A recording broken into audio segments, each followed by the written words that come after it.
रमा वहिनी. काय हो? अहो मला एका गोष्टीचे इतके नवल वाटते आहे की आता तुम्हाला विचारल्याशिवाय राहवतच नाहीये. अगो बाई, कसले एवढे नवल वाटते आहे?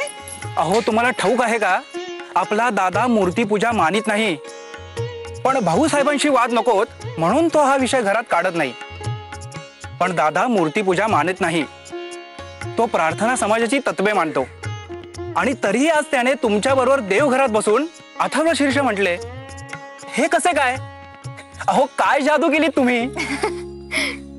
ईशा, अहो जादू वगैरे काही नाही हो.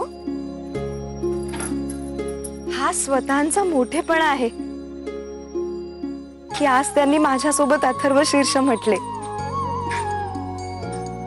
ते मूर्तीपूजा मानित नाहीत ठाऊक आहे मला. त्या बाबतीत ते कित्येकदा माझ्याशी बोलतात देखील. पण मला तर सगुण उपासना फार आवडते. स्वतःचा मोठेपणा हाच की माझे मन राखण्याकरता म्हटले त्यांनी आज अथर्व शीर्ष. आबा भाऊजी स्वतः म्हणतात की अथर्व शीर्षामध्ये सगुण आणि निर्गुण उपासनेचा फार सुंदर समन्वय आहे. ते काही असो, स्वतःना आपली मते दुसऱ्यावर लादण्याची सवय नाही आणि आपल्या माणसाचे मन मोडणे त्यांना फार जड जाते. म्हणून आले हो आज ते माझ्या बरोबर देवघरात. पण आबा भाऊजी तुम्हाला एक गंमत सांगू? काय? फार मनापासून म्हटले त्यांनी अथर्व शीर्ष आज. फार आनंदात आहे मी खरे. आलेच हा? हो.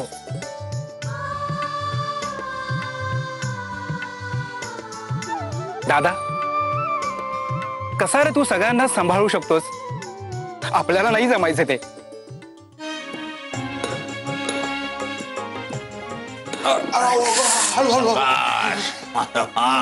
स्वयंपाक करणे एवढे सोपे नाही हो. आता तुम्हाला आश्चर्य वाटत असेल नाही का, म्हणजे आम्ही या विषयात कसे काय तरबेज. हो. आम्ही खूप लहान होतो तेव्हा आमची आई वारली. मग काय वडिलांनी दुसरे लग्न केले नाही, तसेच राहिले सडे. पण आम्हास पाठवून दिले मावशीकडे. मग आई विना पोर आम्ही सतत आपल्या मावशीचा पदर धरून इकडे तिकडे फिरत राहायचो. सतत आपली मावशीला चिकटलेले. त्यामुळे मग स्वयंपाकघरात सतत असणे असायचे. त्यामुळे मग स्वयंपाकघरातले सगळे आम्हास येऊ लागले. नुसते येऊच लागले नव्हे, त्या विषयामध्ये आम्ही असे तरबेज झालो. हो, असे आम्हाला झटके बसत नाहीत कुठताना. कुठायला गे.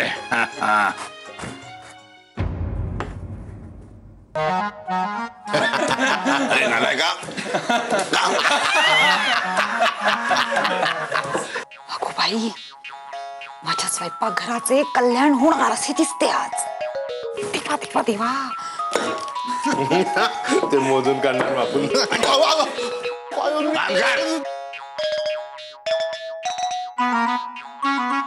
आता काय काम कर. चालू आहे? आता काय करतो करो, असू नको त्याला.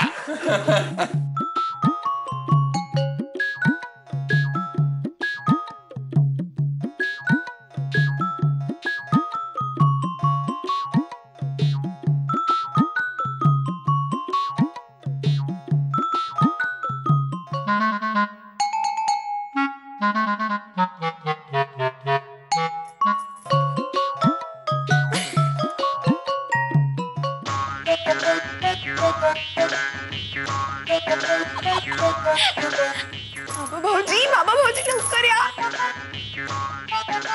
हे बघा.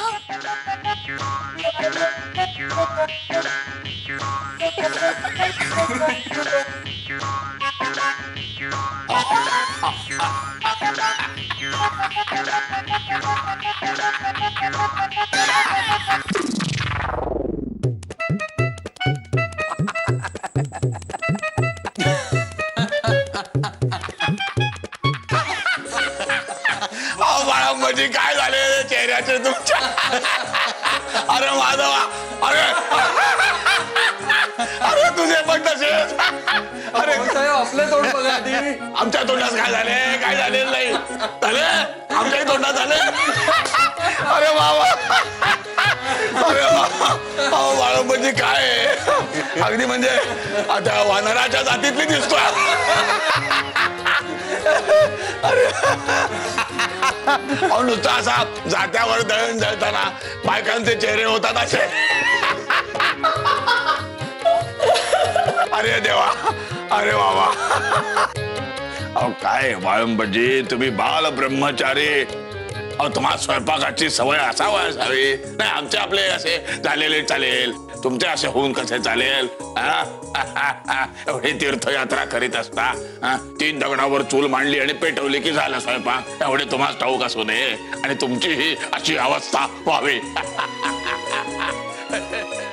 भाऊसाहेब एकट्याने स्वयंपाक केलेला खूप काळ विटून गेला, त्यामुळे हे असे व्हायचे. असो असो, होऊ दे होऊ दे. मौज आहे मौज. पण काही म्हणो माधवा, नाही म्हणजे या बायकांस एखाद दिवशी असा आराम देऊन असे ऐकते आपण त्यांना मानावर बसून वाढण्यामध्ये जी काही मौज आहे ना, ती काही औरच आहे. हो माधवराव, तुमच्या नवमतवादामध्ये कधी कधी दम वाटतो आम्हास, पण तो कधी कधीच. हो नाही, तुम्ही उद्या असे जर म्हणाल की बायका बुके वाचून बाहेर जातील काम करावयास आणि आपण बसू स्वयंपाक करत, तर ते जमावयाचे नाही. अरे वा वा, चूल विझले.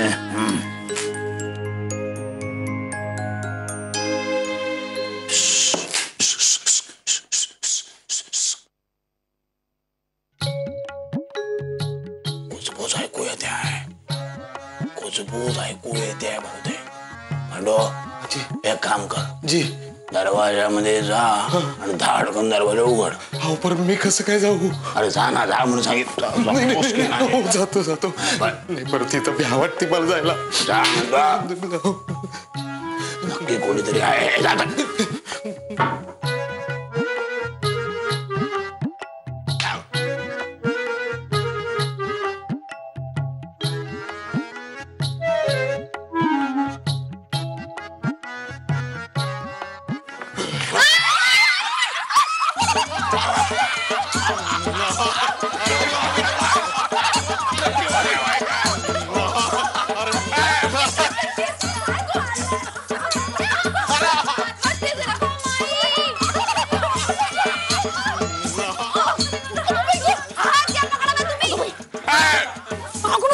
सांगितलेलं होता तुम्हाला स्वयंपाकघरामध्ये पाऊल ठेवायचं नाही, तंगड्या तोडून हातात येईल. पळा.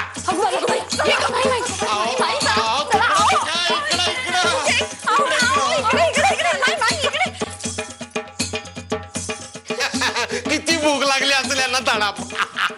अरे देवा, आयुष्यामध्ये कधी हसलो नाही हो, एवढा हसलो. अरे गाढवा पांड्या, ये इकडे. सगळे धुडकूस काढून टाकू, मजा करूया. काय ते स्वयंपाकघर बायका आवरतील नंतर काय ते. अरे चूल सारखी भिजते मेली.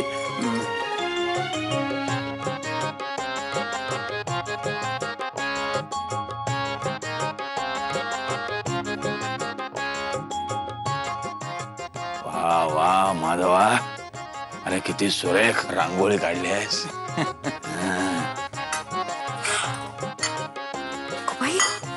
चला आता सर्व महिला मंडळास वाढावयास घ्यायला हवे. हो अरो, अरे ये बाबा ये. बाई माझे, आता हे का वाढणार आहेत आपल्यास? नाही नाही हो, माझ्या तर घशाखाली घासच जायचा नाही. आधीच एवढे दडपण आले आहे, लाज वाटते आहे नुसती. असे वाटते आत्ताच्या आत्ता जीव जावा इथे. अगो माई, अभद्रासारखे नको बोलूस. जे काय आता समोर येईल ना ते गिळूयात मुकाट्याने आणि वेळ काय ती ना निभावून नेऊयात. हा, आम्ही काय म्हणतो, नाही म्हणजे स्वयंपाक चांगला झाला असेल ना, बायका आवडेल ना? हो आवडेल आवडेल. हा नाही आपलं शंका रे साहेब, आपण तरवेच आहात. अरे काय चाललंय असे कानगोष्टी केल्यासारख्या? काय खुसर खुसर खुसर खुसर करताय? चला जेवावयास बसा. चला वाढावयास घ्या. आज आपण सर्वांना वाढावयाचे आहे, कळे का? हा. माधवा,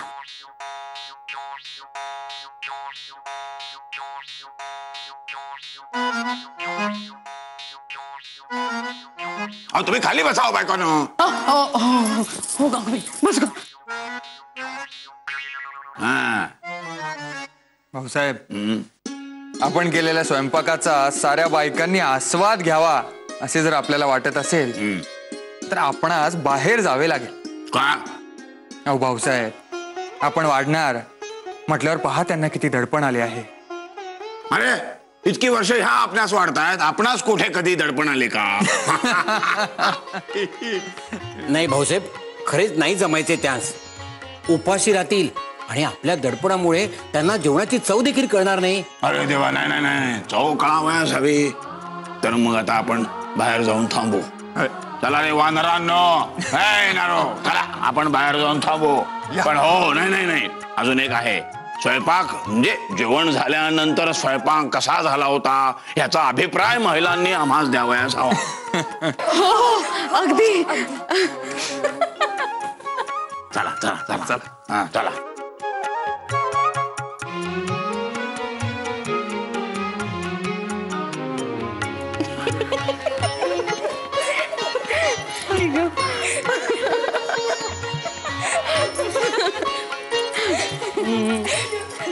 पण माई, नाही, हा सगळा खटाटोप तुझ्यासाठी हो.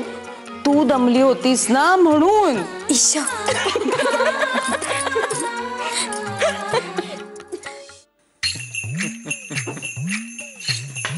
भाऊसाहेब, आपण जरा स्वस्थ बसावे.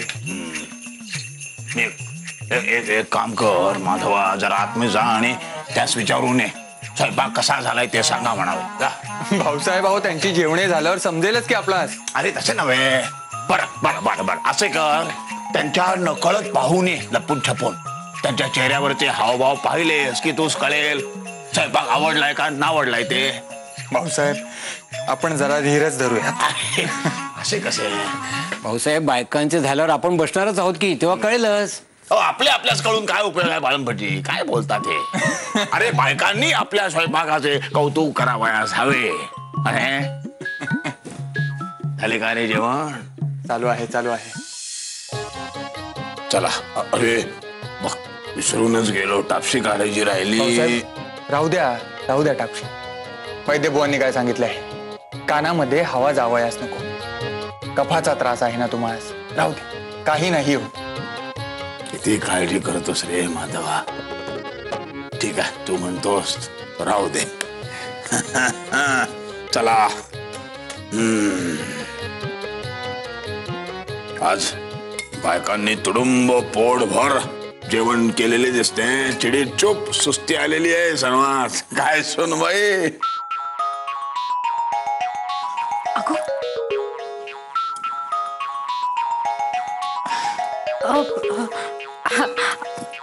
आता आम्ही काय बोलणार आपल्या समोर?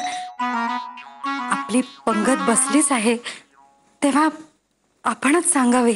अरे म्हणजे काय, युगातून एखाद्याच वेळी असा स्वयंपाक होतो. असा हात मारतो आणि सांगतो कसा झालाय ते. चला तर भाजी आधी काय म्हणते बघू.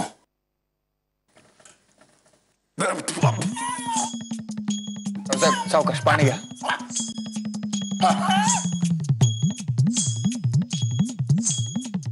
अरे कोणी केली भाजी? नारोबानी. बरोबर आहे, नार्यानी भाजी केली. सगळी मिठाची भाजी करून ठेवली आहे. मिठात भाजी का भाजीत मीठ असा प्रश्न पडेल. असो असो. बाळंभटजी, दुसरी भाजी जरा तुम्ही चव घेऊन बघा कशी झाली. या भाजीची चव घेऊ.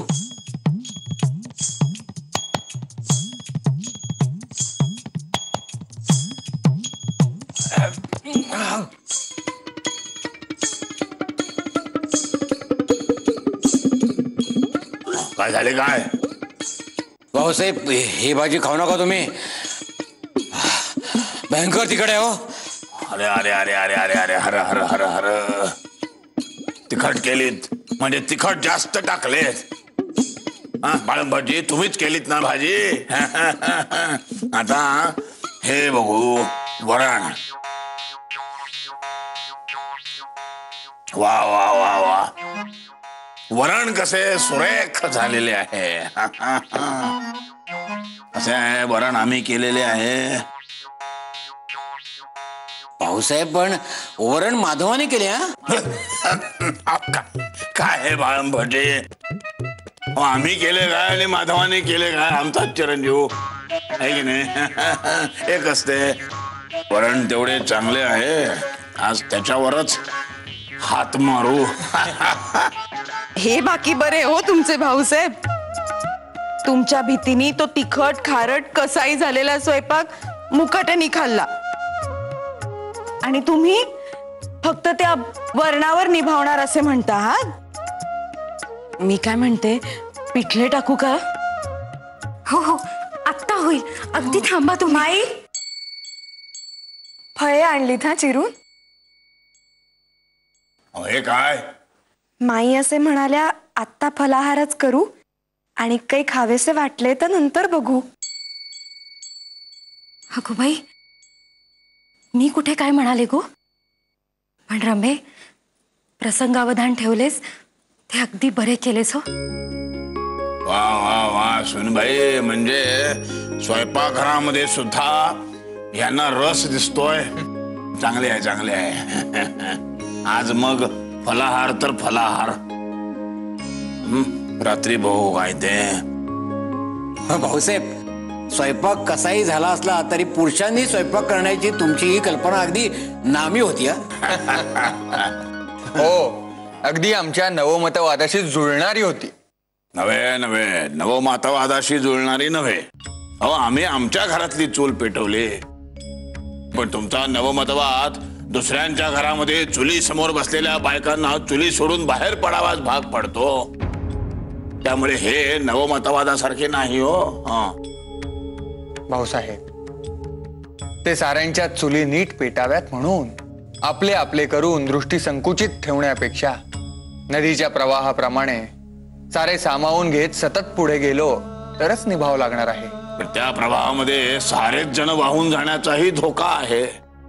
थोडक्यात काय खिचडीचे भांडे वरच राहणार आणि खिचडी काही शिजणार नाही. खिचडीचे भांडे आणि जाळ यातील अंतर जाणीवपूर्वक जास्त ठेवावयाचे की कमी करावयाचे हे सर्वस्वी आपल्यावर अवलंबून आहे. अंतर जर कमी ठेवले तर खिचडी शिजेल हे मात्र नक्की. आणि भाऊसाहेब आपणा साऱ्यांनाच ही गोष्ट ठाऊक आहे. नाही ते बरोबर आहे पण अहो फलाहार करून घेताय ना. वा सुनबाई वा. फलाहार चला आज आपण फलाहार करून घेऊ.